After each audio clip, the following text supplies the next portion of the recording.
Have you been wanting an Aliens game as good as AVP 2? Well, I've got good news for you. We can just remake Alien vs Predator 2 in the original Half-Life engine.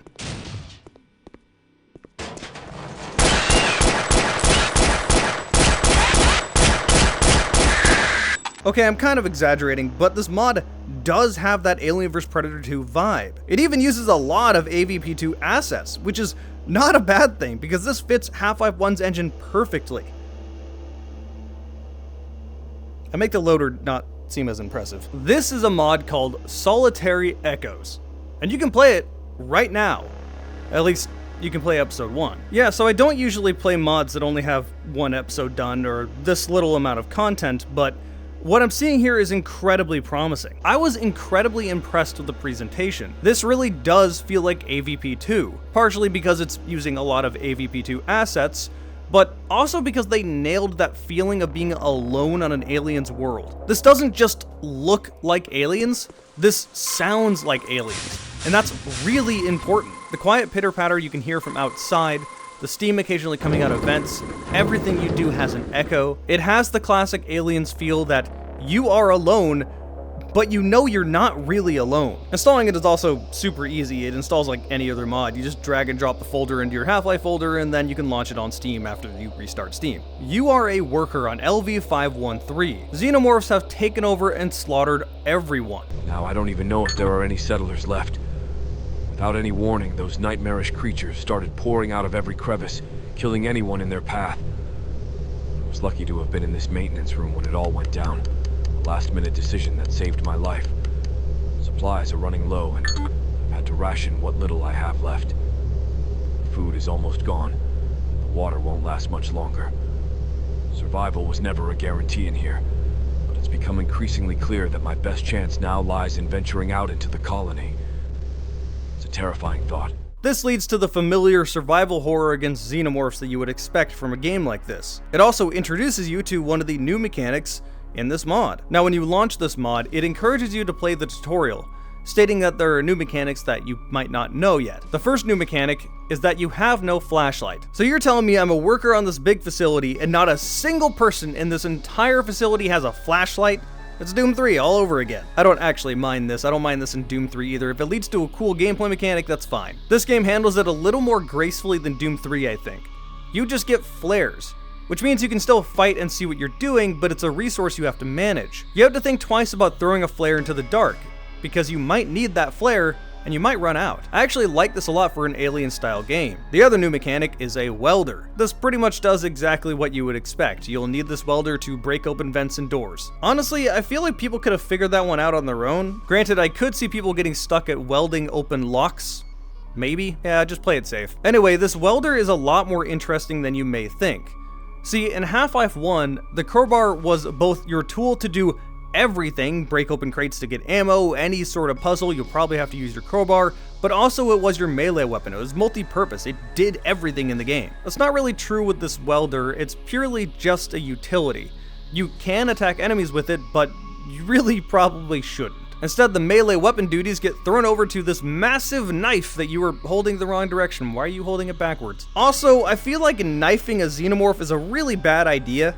Either way, it makes this opening section a lot more tense than I expected from this mod. I'm detecting a very large creature ahead of you.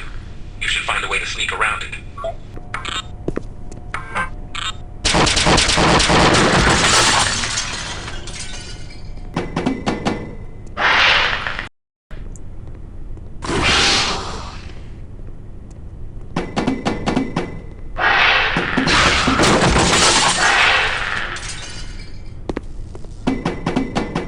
At this point, I didn't have a weapon yet, and it took a long time to weld open this vent.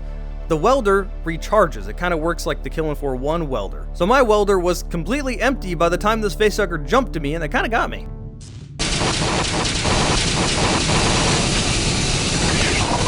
Oh, hi. I have to charge. Oh, I can hurt it with this.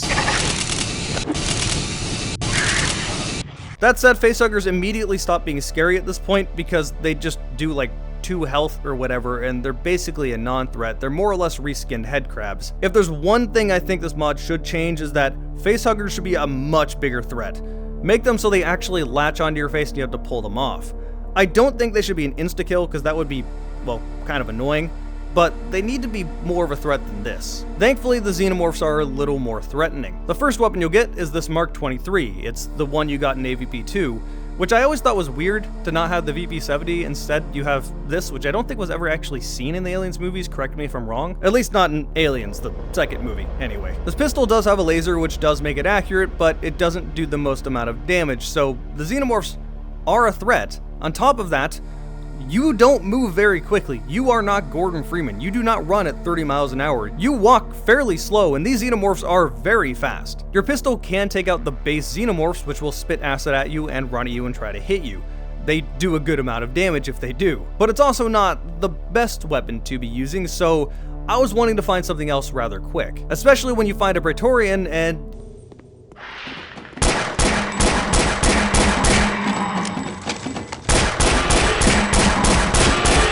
I feel like I shouldn't be attacking this one. Oh, I'm stuck in this wall. Alright, fuck it. We've all. I'm gonna die, but fuck it, we've all.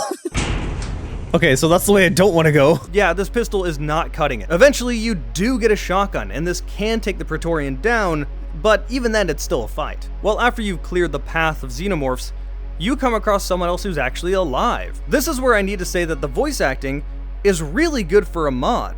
And the fact that this is an Aliens game running in the Gold Source engine works out so well. Yeah, the voice acting is good, but you're still restricted to an old engine, and it comes through rather crunchy.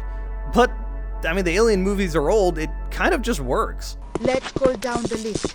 It will bring us straight to the comm center. From there, we can figure out what to do next, together with the synth you found. Why do I have the feeling that it won't be this easy? Earlier in the mod, you came across a smartass synth, which I still don't trust for obvious reasons. Oh, hi. These things creep me out. I am a synthetic person, not a thing. He stayed back at the command center as you went off to try to rescue this person. So now you need to take her and evacuate back to the command center. Unfortunately, the thing between the command center and you is a very large elevator that's going to make a bunch of Xenomorphs attack you. This is where you get another new mechanic, the ability to toss down turrets. And these things are really strong.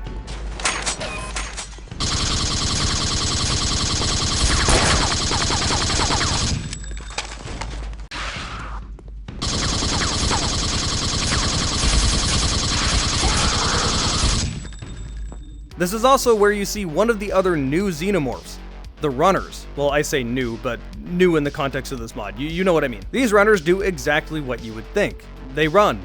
They're very fast. They low profile everything. They're actually pretty hard to shoot because you have to aim so much lower than you think. It doesn't help that at this point I still only have a pistol and a shotgun, so I have to be accurate. Or I can just let the turret do all the work. And finally, you see another new alien, the Crusher. Although I'm not sure the AI actually works, it seemed totally uninterested in me even as I was shooting it. Perhaps that's a good thing because the shotgun is not the fastest to reload. This game is definitely leaning towards tense atmospheric horror, but it still wants action. You know, it's kind of what Aliens did best. It also feels somewhat familiar to Killin' for 1, which was also inspired by Aliens, so it all comes in a full circle. Anyway, once you hold off here long enough, the elevator comes down, you get on the elevator, everything magically stops, and it starts a cutscene and you're fine. This takes you up to that synth I mentioned earlier, who is still a smartass. It's a fully automated vessel, but it features a rescue dropship which I could request. There's a problem, however.